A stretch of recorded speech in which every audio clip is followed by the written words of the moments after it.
Well, Police Minister Bizz Tracers says his men and women in blue will continue to wage war on the proliferation of illegal firearms. He revealed yesterday that firearms are 3 times more likely to be the weapon of choice in all reported murders. Minister Tracers says their focus is on removing guns that are in the wrong hands. So how easy or difficult will this process be? Well, we're joined by criminal forensic investigator Kelvin Rafadi. A very good morning to you, Kelvin, and thank you so much for joining us. So I suppose that is the question. He is talking a big game, is the minister, and some might say that he's always talking a big game, and yet here we are sitting with 6,424 murders in just the second quarter. So how easy or difficult will it be for him to get those guns out of the wrong hands? I'm Rana and hi Faith. Thanks for inviting me. With the illegal firearms, it's not that easy because we need a strong intelligence on where to look for these guns and where to find the guns and the modus operandi of the people that are in possession of these particular guns. In that case then, Calvin, when we're reading out these particular crime statistics, although in instances there has been a decline, but it almost appears as though here the criminal is winning. And the criminal has somehow become more confident in their ability to carry out the activity at the expense of the police service. And really here it's around questions of, is it a capacity thing? Is it a training issue? Is it a confidence issue? Because we cannot keep churning over the same kind of crime statistics and think that surely South African citizens can feel safe. So how do we stop this notion of criminals feeling as though they've got the upper hand against citizens, including members of the SAPS?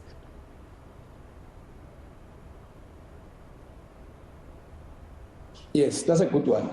You see, most of the firearms that are out there in the loose and are in the criminal hands, most of them, they come from police stations which were robbed. You get police stations in the outskirts where it's more in the quiet area. So there are criminals that target those police stations to go and rob them at night and take those firearms. Then you get the military barracks, the barracks of the military, where they are broken into and those firearms goes into the hands of the criminals. Then, as you can see, the decline of the farm robberies. Now, what used to happen, many farm owners, they get competency for firearms in big quantities. They're more collectors of firearms. So most criminals tend to go and rob the farms, knowing that they will also acquire as many firearms as possible into their hands. Now, the other question is how easy now it is to get a firearm, illegal firearm in South Africa. It's as easy as going into a hostel and asking for, let's say, your traditional medicine called Intelezi. As long as you can trust it to be given that, you can easily now, your next question and say, do you have any tool for me? And then they'll bring firearms to your possession. And the pricing of it is determined by a firearm that comes from a house robbery, let's say, or is still fresh, coming from an owner, a gun license owner. Those firearms, they tend to be sold at a higher price. Whereas if you buy a firearm and illegal firearm and it doesn't have any history or no one knows the history of that firearm, the price becomes less because now they believe, this syndicate, they believe that with those firearms, you might come across after, maybe if you get caught, it goes for ballistic. You might be accountable for other murders. So that's how it's easy as it is to get a firearm in South Africa. Kelvin, I want to touch on GBVF rather. That is essentially a pandemic, because I know a lot of people will call it GBV epidemic, but I think a lot of people will agree with me when we say it is, in this country, a pandemic. Statistics in the second quarter at least there's been a slight decline, but it's not something that I think can be celebrated or even applauded, because it is still quite rife in this country. When there are guns in the wrong hands, when there are farm murders, which I think also have somewhat gone down, when there is so much that the police minister and his department need to be dealing with, how then do they deal with the scourge, this pandemic that is GBVF?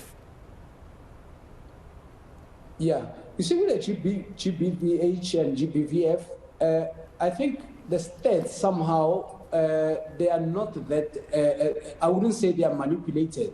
there are many victims that goes to the police stations and they are told to go back and sort out their dispute with their partners and all those things. And, you know, even when it comes to issues of rape, like we had in the previous, they say, no, the rape kits in the police stations, there's a shortage there.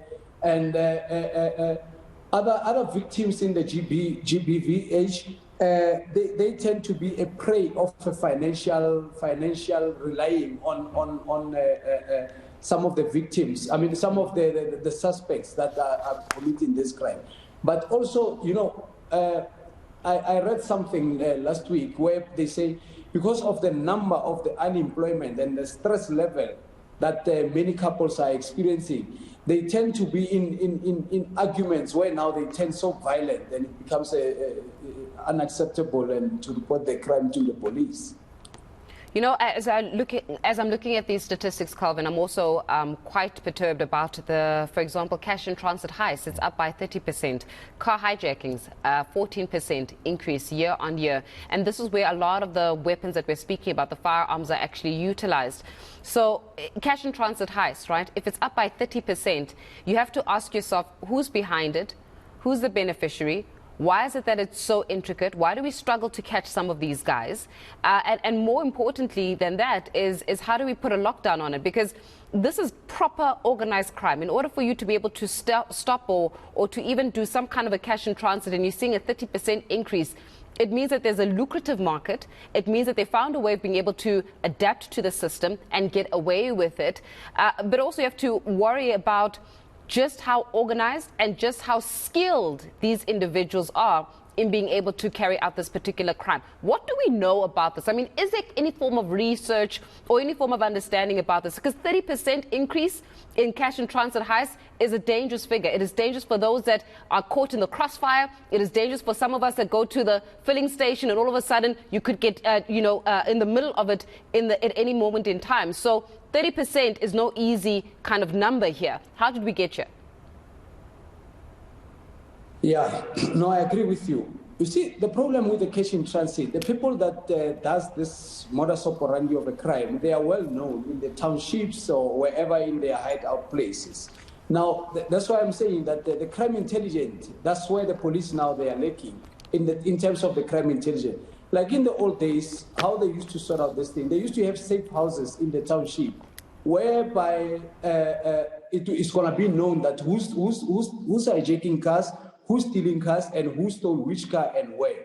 Now, if at the cash in transit, let's say now you see a red bakkie, a Toyota red bakkie that rammed the cash in transit, and then you don't see it at that particular now syndicate or the particular criminal, then you can match it and say, oh, there's the one that has committed the crime. So the collection of the crime intelligence it's lacking in this space.